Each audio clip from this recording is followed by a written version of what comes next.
అందరికీ నమస్కారం. ఈరోజు కథ నేటి జీవిత సత్యం, మూడు బొమ్మల రహస్యం. ఇంకా స్టోరీలోకి వెళ్ళిపోదామా? ఒక వ్యక్తి అన్ని చోట్ల తిరుగుతూ బొమ్మలు అమ్ముకునేవాడు. ఒకరోజు అతను ఒక రాజ్యానికి చేరుకున్నాడు. అక్కడ రాజుకు కొత్తవి ప్రత్యేకమైన బొమ్మలంటే చాలా ఇష్టమని తెలుసుకున్నాడు. రాజభవనంకు వెళ్ళి ఆస్థానంలో ఉన్న రాజు వద్దకు వెళ్ళి, మహానుభావా, మీరు ఇంతకు ముందెన్నడూ చూడని బొమ్మలను ఈరోజు నేను మీకు చూపిస్తాను అని చెప్పాడు. రాజు అతని బొమ్మలను ఆస్థానంలో ప్రదర్శించడానికి అనుమతించాడు. బొమ్మలు అమ్మేవాడు తన పెట్టెలోంచి 3 బొమ్మలు తీశాడు. రాజుగారి ముందు వాటిని ప్రదర్శిస్తూ, ఈ బొమ్మలు తమలో తాము చాలా ప్రత్యేకమైనవి. చూడడానికి ఒకేలా కనిపించినప్పటికీ వాస్తవానికి అవి చాలా భిన్నంగా ఉంటాయి అని చెప్పాడు. బొమ్మలను ఒక్కొక్కటిగా చూపిస్తూ, మొదటి బొమ్మ 1000 బంగారు నాణాలు, రెండవది 100 బంగారు నాణాలు, ఇక మూడవది 1 బంగారు నాణం మాత్రమే అన్నాడు. రాజు ఆ 3 బొమ్మలను చాలా జాగ్రత్తగా చూశాడు. కానీ వాటిలో ఏ తేడా కనిపించలేదు.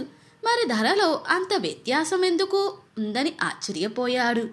తానేమి కొనుగొనలేక రాజు తన మంత్రులను ఆ తేడాను కనుక్కోమన్నాడు. మంత్రులు అన్ని వైపుల నుండి ఆ బొమ్మలను చూశారు, కానీ వాటిలో రహస్యాన్ని ఛేదించలేకపోయారు. రాజు అప్పుడు రాజపురోహితుడిని చూడమని అడిగాడు. ఆయన చాలా జాగ్రత్తగా ఆ బొమ్మలను పరిశీలించి 3 గడ్డి పరకలను తీసుకురమ్మని ఆదేశించాడు. గడ్డి పరకలు తీసుకురాగానే రాజపురోహితుడు మొదటి బొమ్మ చెవిలో ఒక గడ్డి పరకని దూర్చాడు. అందరూ చూస్తుండగా ఆ పరక నేరుగా కడుపులోకి వెళ్ళి కొద్దిసేపటి తరువాత ఆ బొమ్మ పెదవులు కదిలి ఆపై మూసుకుపోయాయి. తరువాత ఆయన పక్కన ఉన్న బొమ్మ చెవిలో ఒక గడ్డి పరకను దూర్చాడు. ఈసారి మరొక చెవి నుండి గడ్డి పరక బయటకు వచ్చింది తప్ప మరే కదలిక లేదు. ఇది చూసిన ప్రతి ఒక్కరిలో తరువాత ఏం జరగబోతుందోనన్న ఆసక్తి మరింత పెరిగింది. ఇప్పుడు ఆయన 3వ బొమ్మ చెవిలో గడ్డి పరకను దూర్చాడు. దాని నోరు ఒక్కసారిగా తెరుచుకుని ఏదో చెప్పాలనుకుంటున్నట్లుగా కదులుతూ ఉంది. ఇది చూసిన రాజు, ఇదంతా ఏమిటి? ఈ బొమ్మల ధరలో ఎందుకు అంత తేడా ఉంది అని రాజపురోహితుడిని అడిగాడు. పురోహితుడు ఇలా సమాధానమిచ్చాడు. సద్గుణవంతుడు ఎప్పుడూ తాను విన్నదాన్ని తనలోనే ఉంచుకుంటాడు.